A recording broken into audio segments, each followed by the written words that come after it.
Alright, hello everyone, kumusta?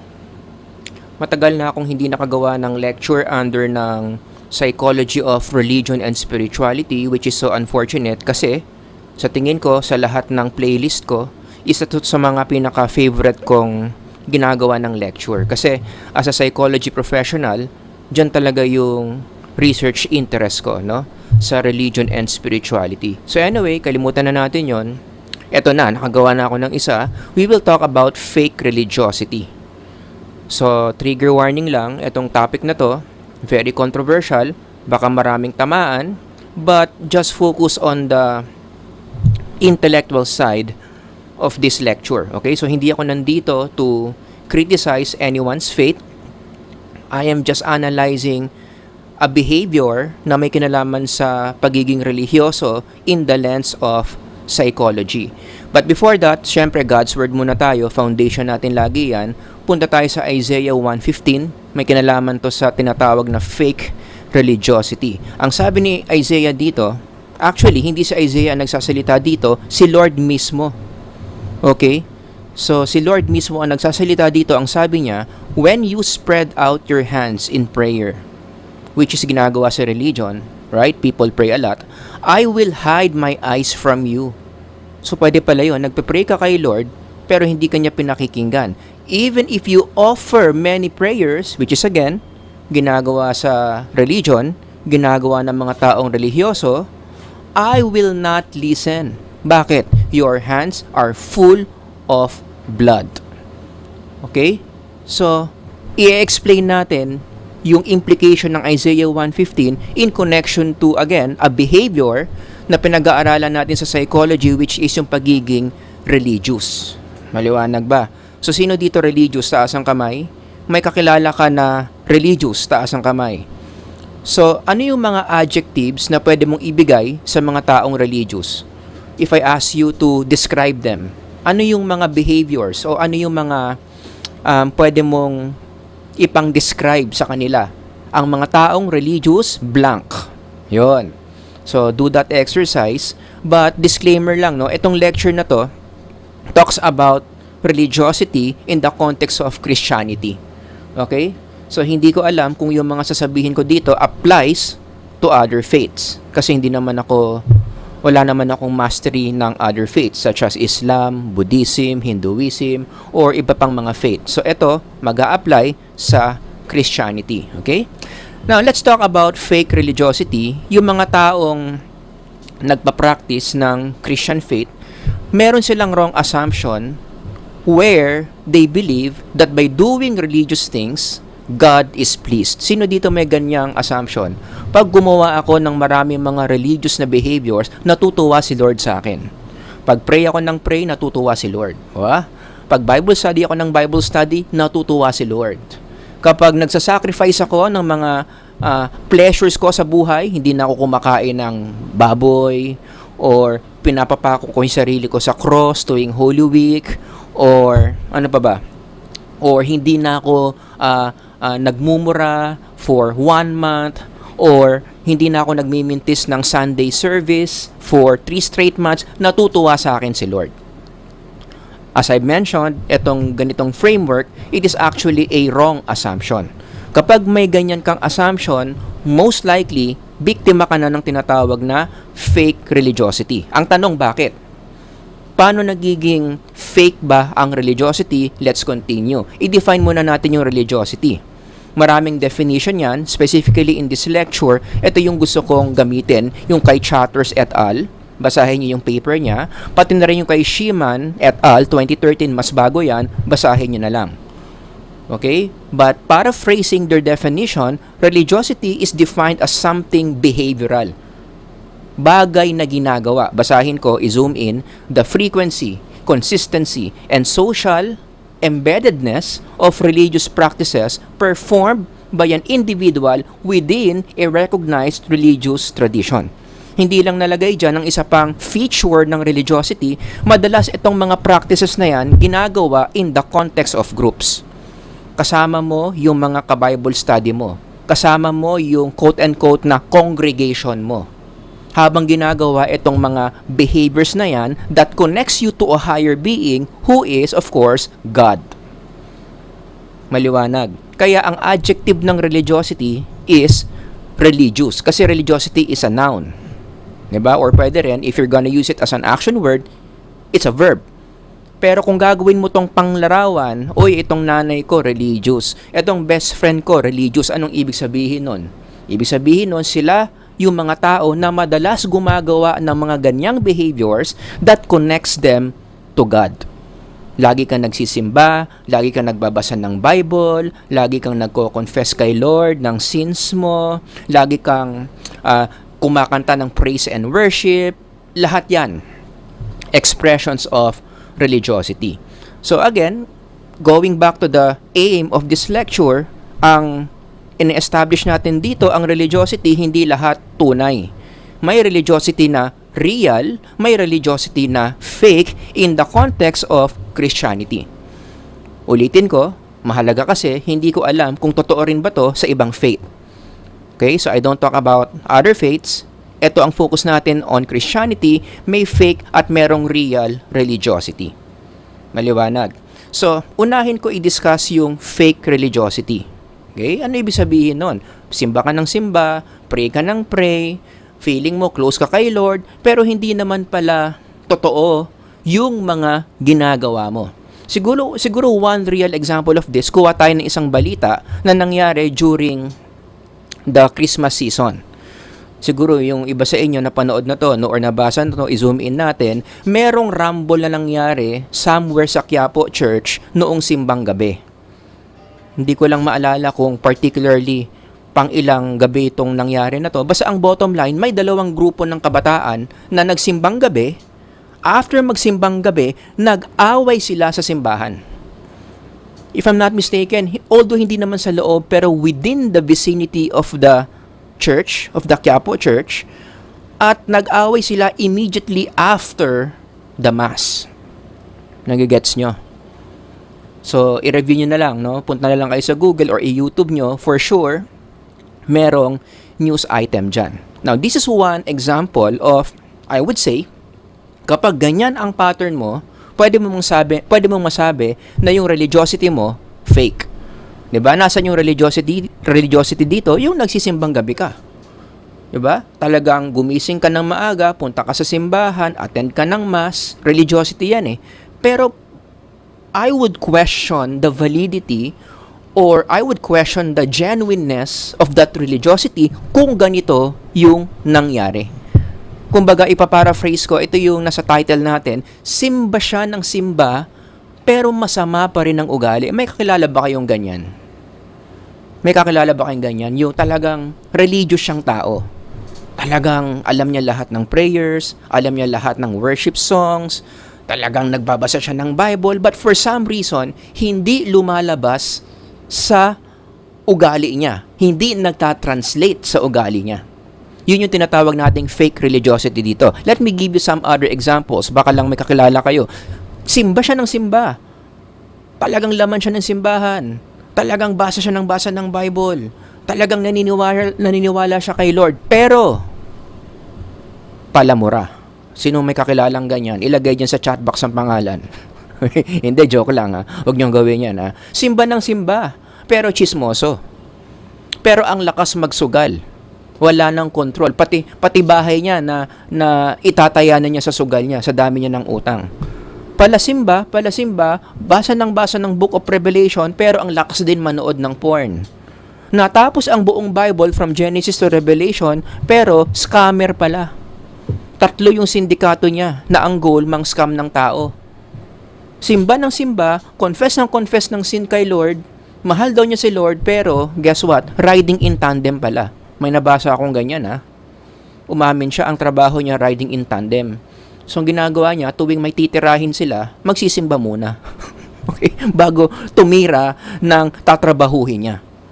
Okay? So, in this lecture, ito yung sinasabi kong simba ng simba, pero masama pa rin ang ugali, fake religiosity. Bakit nangyayari yan? Bakit may mga tao tayong kakilala na parang hindi nagtatranslate yung values ng pagiging religious nila sa behaviors or values na pinapakita nila sa tao. Sino may kakilalang ganyan? I'm sure marami dyan. 'Di ba? To the point nga, minsan, anong tawag nyo sa mga ganong tao? Simba ng simba pero masama ugali, plastic, hypocrite. Tapos ginagamit mo yung phrase pag nag-aaway kayo na ano ba naman yan? Simba ka pa naman ng simba, ganyan ka? Sino dito may sinabihan na yan? Sino dito, siya ang nakatanggap ng ganong comment? O, alam mo na bakit. Ang tawag sa'yo, ang religiosity mo, fake. Maliwanag. Explain natin bakit nangyayari yan, no? Ito nang sagot. Wala nang paligoy-ligoy pa. Si Sir Howard mainipin. Ayoko nang matagal. O, ito na yung sagot.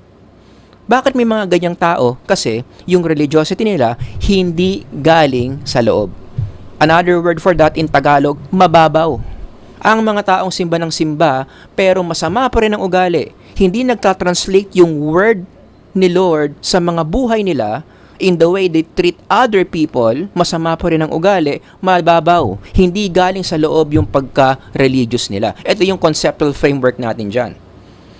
Baka sabihin ng mga ibang psychologists dyan, gawa-gawa ko na naman to, you can test this framework. Yung selfish motive mo, yan yung nagpapower sa'yo para maging religious. Kumbaga, ito yung battery mo. Dito nang gagaling yung gana mong maging religious. Bakit ka nagsisimba? Bakit ka nagbabasa ng Bible? Bakit ka nagpe-prayer meeting? Bakit ka nagpapapako sa krus? Bakit mo pinapadugo yung likod mo? Answer, selfish motive. Siguro kasi gusto mong magpasikat, show off. Siguro kasi may pera kang nakukuha. May mga ganyan ha. Siguro sa simbahan, by doing something, binabayaran ka, kaya yun yung motivation mo, kaya ka religious. 'Di ba? O, kapag pupunta ka sa simbahan, gumagawa ka ng mga programs doon, may libreng pagkain. Karamihan ng churches, ganyan, di ba? Hindi mawawala yung pagkain kapag may activity. So, kaya mahilig kang sumama sa mga activities. Bakit? May libre pagkain. Di ba? Makakatipid ka rin, hindi ka na magluluto. Punta ka lang doon, ox ka na. Sinong guilty, taas ang kamay? Syempre, walang amen, no? Or, kaya ka nagsisimba kasi nakasanayan mo na lang. Yun yung ibig sabihin ko ng ritual. Nakasanayan na lang. Hindi mo na lang alam kung bakit ka nagpe-pray. Basta sanay ka na lang na nagpe-pray ka, or pwede rin conformity. Maraming ganyan.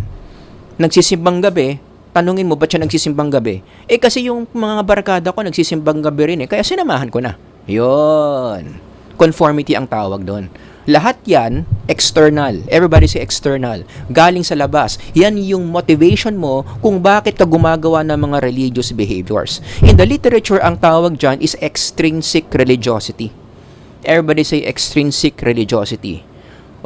Yan yung motivation mo or reason mo kaya ka religious kasi meron kang external reasons. Meron kang mga material things, earthly things na nakukuha by being religious. Good example of this in the Bible, yung mga Pharisees. Kilala niyo yung mga Pharisees, di ba? Diyan bad trip si Jesus. Ilang beses silang nag-away. In fact, yung mga Pharisees, isa yan sa mga reasons kung bakit napako si Jesus sa cross. Di ba? Kasi si Jesus talagang inaaway niya, kinokorek niya yung ways ng Pharisees. Bakit? Yung religiosity nila, peke. Although on the outside, ang mga Pharisees ang gagaling mag-pray, kabisado lahat ng batas ni Lord. In fairness, sinusunod lahat ng batas ni Lord. Pero, in Jesus' view, because He is God, He knows na ginagawa nila yung mga bagay na yan, yung pagka-religious nila, peke, out of their selfish motives. Ilang beses niyang kinall out yung mga Pharisees on that. Na kayo, puro kayo religious things, gumagawa kayo ng mga religious behaviors, pero yung mga religious behaviors nyo, hindi nanggagaling sa loob. Ginagawa nyo lang yan for some selfish motives. Matakaw sa posisyon. Marami dyan matakaw sa pera. Marami dyan show off. Gusto nila yung respect na nakukuha nila from people who see them. There was a passage in the Bible, hindi ko na lang nalagay dyan, yung about prayer.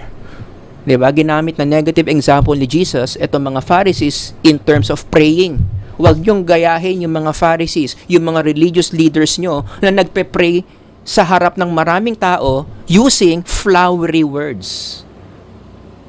Nagpe-pray hindi para kumonek kay Lord, nagpe-pray para magpasikat sa tao. May kakilala kayong ganon?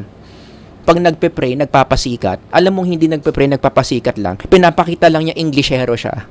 Kaya yung prayer niya straight English. May kakilala akong ganyan, pero syempre secret kung sino yun, no? For sure, sa kayo rin, marami kayong ganyang kakilala. Now, the question is, eto ba good?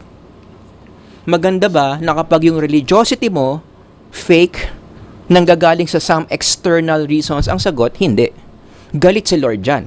Sabi ko nga kanina, ilang beses si Jesus, pinagalitan niya yung mga Pharisees because of that. And it didn't start there, ha? Even if you go to the Old Testament, nangyayari na pala yan. Hindi lang ito nangyayari sa times si Jesus in the New Testament. Take for example, these passages from Isaiah. Hear the word of the Lord, ye rules of Sodom. Sabi dito, give ear unto the law of our God, you people of Gomorrah. Bakit? Ano nangyari? Listen to this. To what purpose is the multitude of your sacrifices unto me? Si Lord mismo nagsasalita dyan.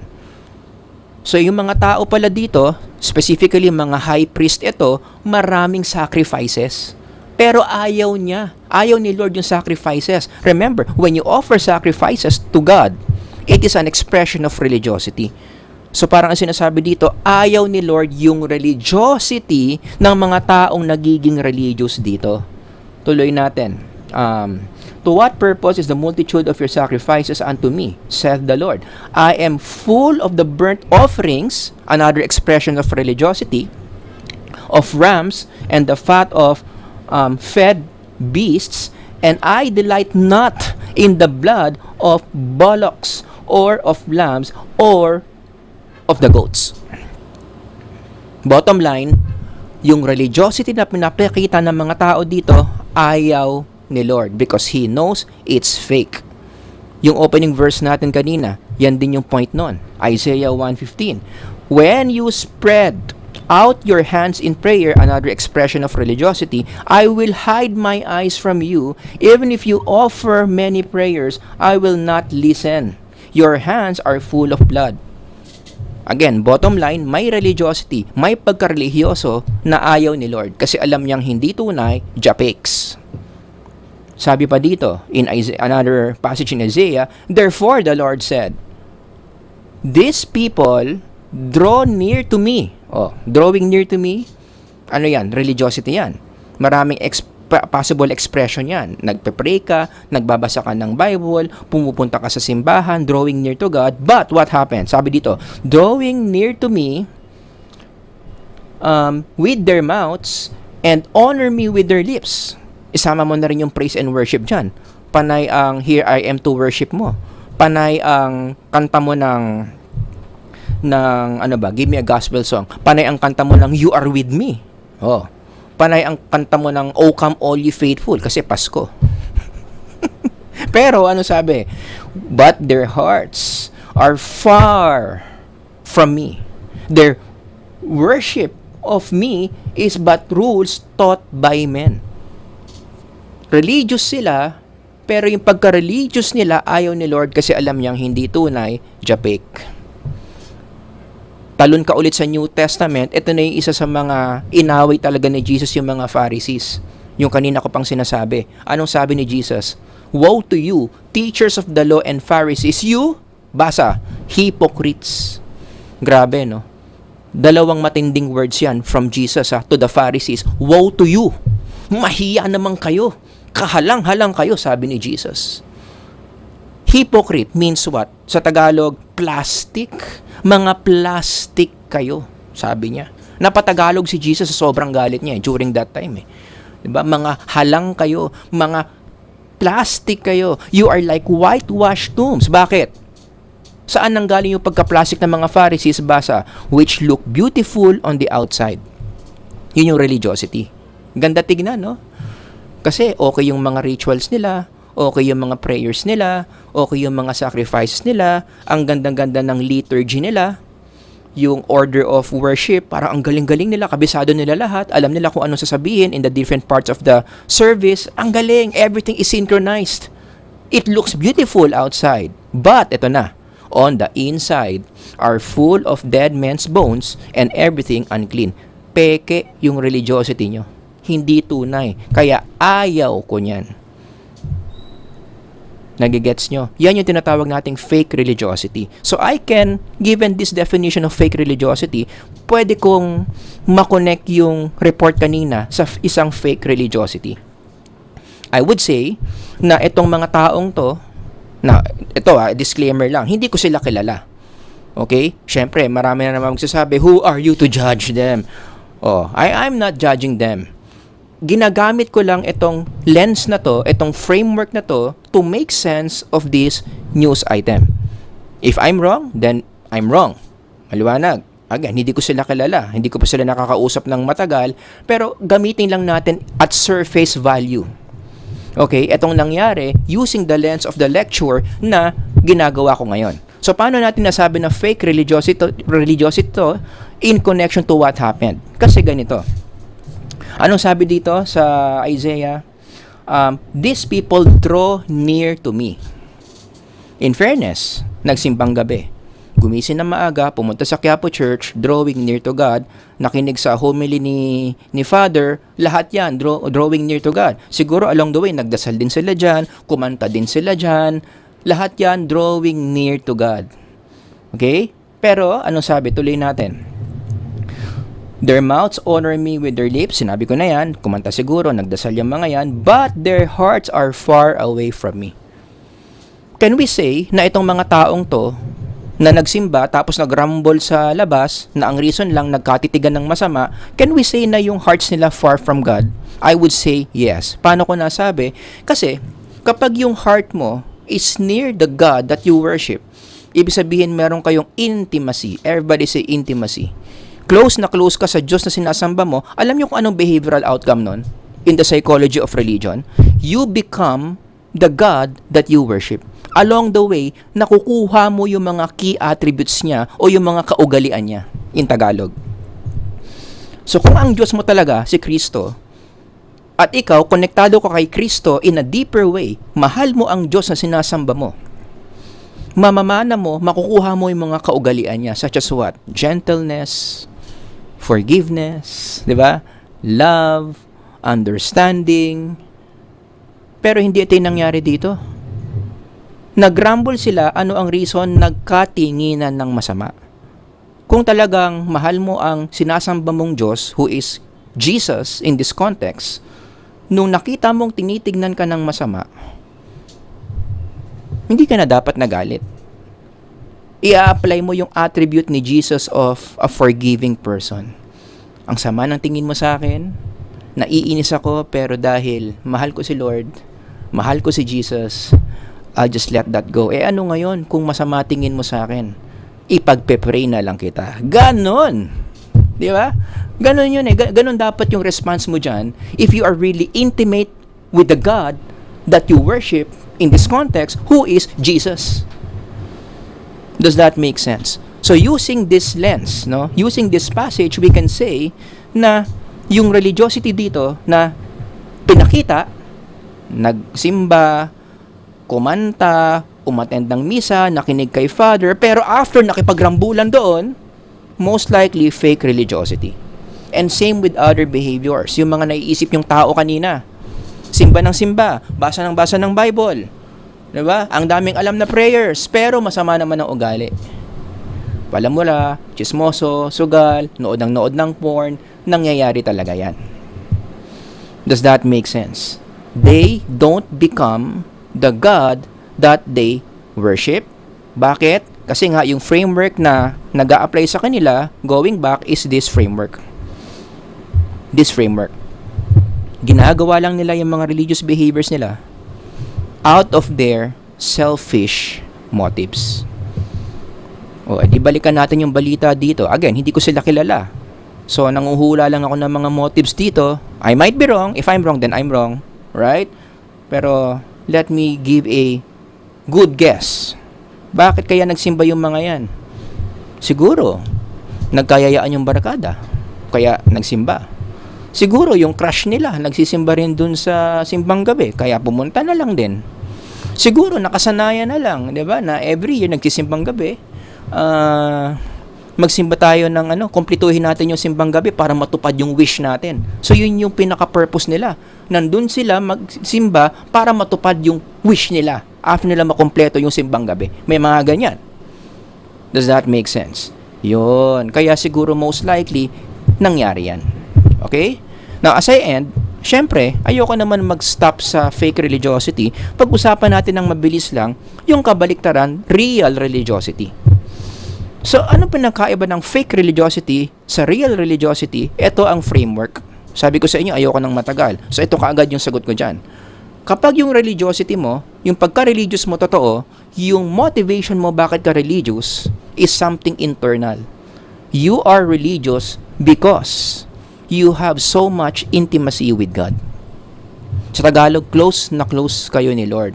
Love na love mo si Lord. Nag-uumapaw yung love mo kay Lord, yun yung nagmo-motivate sa'yo para maging religious. You see the difference? That's totoong religiosity. This is fake religiosity. You see the difference? Ang fake, external, selfish-based. Ang real religiosity, internal, out of your love for God. That's why you want to be religious. Lord, sobrang mahal kita na gusto kong ginagawa tong mga to para sa'yo out of my love for you. Ang tawag sa literature dyan, intrinsic religiosity. This is the kind of religiosity. Ito yung pagka-religious na gusto ni Jesus, na gusto ng Bible for the practicing Christians there. This is the kind of religiosity that is pleasing in the eyes of God. Conceptual framework, yan yun. Mahal na mahal mo si Lord. Nag-uumapaw yung pagmamahal mo kay Lord. Ganun yan when you love God, and then God blesses you, talagang mag-overflow ka of God's love. Yung overflow of God's love na yan ngayon nagtutulak sa'yo para maging religious. Yan yung nagpupush sa'yo, nagmumotivate sa'yo para gawin niya mga yan. Gusto ko siya puntahan. Yun. Kaya ka laging nasa church. Gusto ko siya kwentuhan. Pangat kasi ng sulat ko, Ako mismo di ko maintindihan. 'Di ba? So gusto ko siya puntahan, pumunta ka sa church. Gusto ko siya kwentuhan, lagi ka nagpe-pray. Gusto ko siya kausap, lagi mong binabasa yung Bible.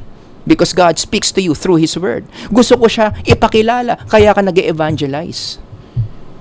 Kaya mo siya sinishare sa mga taong namimit mo. Gusto ko siya marinig, kaya gusto mo laging nakakarinig ng praise and worship. Kaya gusto mo lagi nakikinig ng message ni Lord. All of these are religiosity. Expressions of being religious. Pero anong difference? Bakit mo to ginagawa? Ano ang pinaka-motivation mo? Love of God. Yan ang tunay na religiosity. Ibang-iba doon sa pinakita kong peking religiosity grounded in selfishness. Not on God's intimacy with you. Ito na yung sinasabi dun sa verse kanina na although ginagawa nyo to, sabi ni Lord, these people worship me with their lips. They say good things with their mouths, but their hearts are far away from me. Kasi yung motivation ng pagiging religious dito, selfish. Na ang kabaliktaran, yung tunay na religiosity, yan lang naman yung dapat na reason bakit ka religious. Out of your love for God. In summary, yan yung dalawang klaseng religyoso. May peke, may tunay. Anong difference? What's motivating them to be religious? For the fake ones, self-gain. For the real ones, out of their love of God.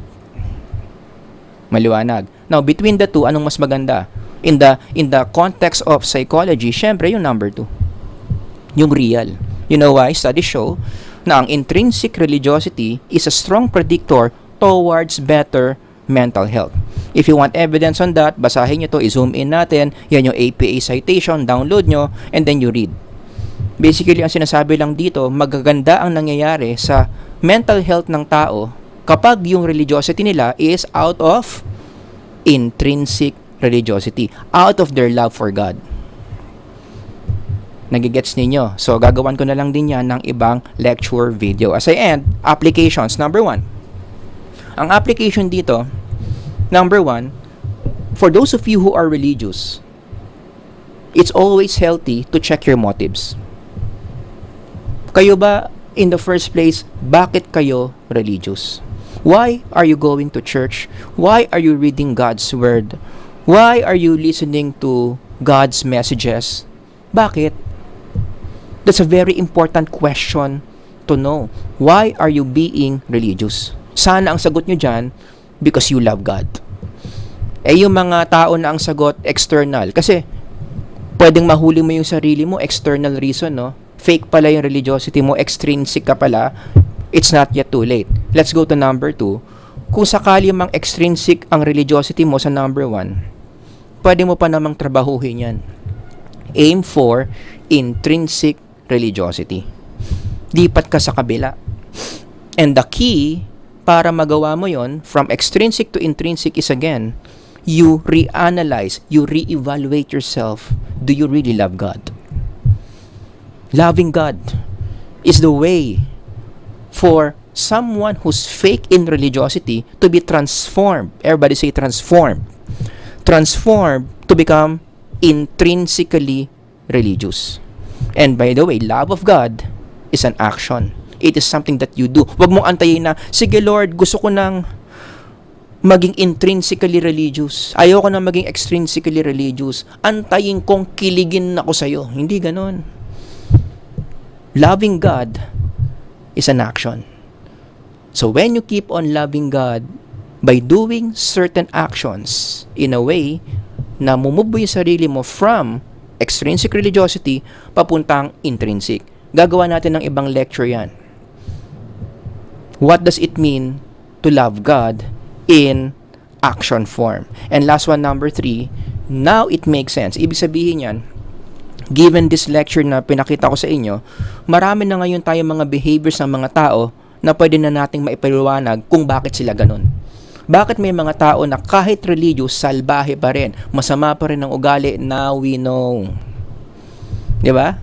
Bakit sila ganon? Hindi ka na magtataka, hindi mo natatanong yan kasi alam mo na. Kasi yung pagkareliyosa nila, it's selfish motivated. It is not anchored. It is not connected to their love for God. In the Bible, si Judas ganyan.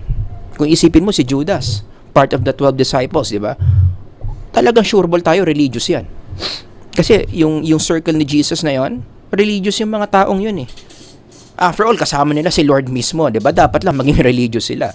They pray a lot, they meditate a lot, 'di ba? They worship a lot. Pero bakit at the end of the day si Judas trinaydor niya pa rin si Jesus? Sabi ng mga scholars, because in the first place, when Judas joined Jesus' group, hindi naman talaga out of his love for God eh. Meron siyang mga selfish motives why he joined. Specifically, his love for money. Tuwang-tuwa si Judas kasi, sabi ng mga scholars, isa sa mga roles pala ni Judas in the group, siya pala yung tagahawak ng pera ng grupo. Siya yung official treasurer. So, gustong-gusto niya yung feeling na hawak-hawak niya yung pera. Siya yung nagpapaikot ng pera for their activities. Gusto niya yon. Externally motivated. Pero religious siya. Pero, because of that kind of religiosity, may ginawa siyang hindi maganda, trinaydor niya yung master niya. Does that make sense? And in our everyday life, maraming real life Judas Iscariot. Very religious. But the reason why, it's something for themselves. Show off, money, food, ritual, conformity. Kaya ang natural outcome niyan, yung religiosity na ginagawa nila, hindi na change yung behaviors nila. Ganun pa rin yung ugali nila. 10 taon na silang simba ng simba, basa ng Bible, ganyan pa rin. Now we understand why. Okay? Pero ito, yung last slide ko, closing reflection. Sabi nga nila, ang mga Pilipino, itong slide na to for national level, no? Ang mga Pilipino very religious, very Christian, the only Christian nation in Southeast Asia. Let me ask a very difficult question. Pwede nyo rin gamitin to pang psikolohiyang Pilipino, no? What kind of religiosity do you think most Filipinos have? Again, walang kaduda-duda, Filipinos are very religious. Diba? Yung mga nag-aaral ng mga psychology of religion dyan, Filipino religiosity, they would agree with me. Talagang ang mga Pilipino handang gumawa ng mga religious behaviors na matitindi and show it to others, diba? Pako sa krus, mag-pray habang naglalakad sa tuhod nila, diba? I mean, Filipinos are so religious. Now, in connection to our lecture today, yan ang difficult question na gusto kong itanong. Ang mga Pilipino kaya, yung religiosity nila is something genuine or not? And now you know. How would we know kung in general, in average, genuine ba ang Filipino religiosity? Kamusta ang intimacy with God ng mga Pilipino? Ang sagot dyan, I don't know. Kasi wala naman akong data dyan. Diba? Kaya maganda sana magkaroon ng research. Shout out dyan sa mga researchers, no? Pwede nyong gawin to. Alamin nyo yung motivation of Filipino religiosity. Why are you doing the things that you are doing? From there, mahuhuli mo eh. Ano yung pinaka-motivation nyo? Why are you doing these religious behaviors? Is it out of, wala lang, nakasanayan lang, kultura lang, I feel good every time I do these things? Kapag ganyan ang mga sagot, most likely, fake religiosity yan. Sana ang makuha nating sagot, kapag ginawa man yung research na yan, these Filipinos do this out of their love for God. Pero dito pa lang, pwede na tayong manghula eh. Paano mo hulaan? Genuine ba o fake yung religiosity ng mga Pilipino? One way to guess, to hypothesize is to analyze kung ano nangyayari sa society. Diba? So again, anong given? Religiosity ng mga Pilipino. Connect mo sa outcome ng society. Kamusta ang mga leaders natin?